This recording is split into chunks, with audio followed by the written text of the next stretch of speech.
Priscilla told me she really felt that all storytellers were shy. That's why we tell stories. Linda was always telling stories. She was a couple of years older than me.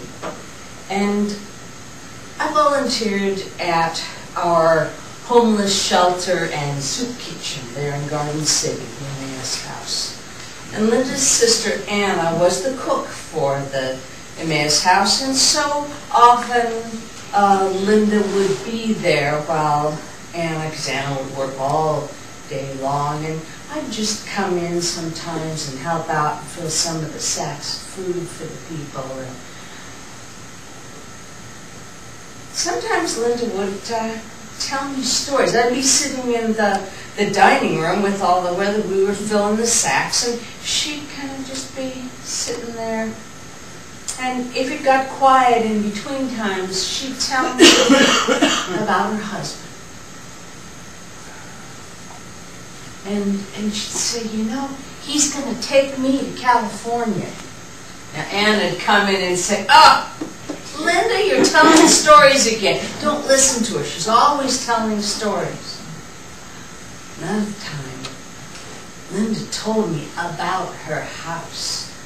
She said she's got a white picket fence in front of it, and she grows flowers. I said, what kind of flowers do you grow? And she told me about the tulips and the irises, all the different kinds of flowers that she was growing there around that picket fence. Her sister came in and said, Linda, she's always telling stories.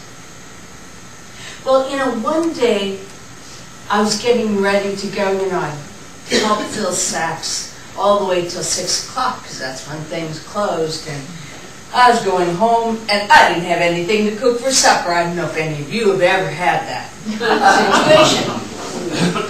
I didn't have much in the house, so I was getting my coat on, and Linda said, so you're going?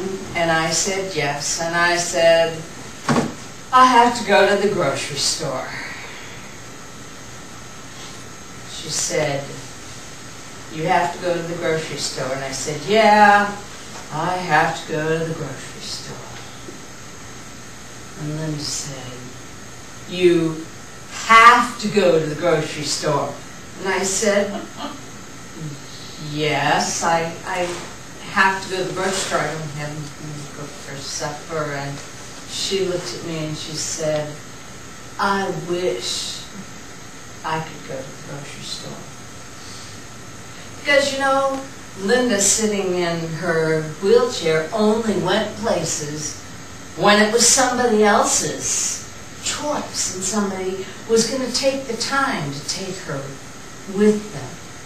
Now, she'd go as many places as they could. And her family went to the Bible Christian Church, and man, that was a good church for her, because she could go to service in the morning, she could go in the evening on Sunday, practically every night of the week. She loved to go the night when they did sing, all sorts of things. And that year on Halloween, they dressed her up in rainbow clothing.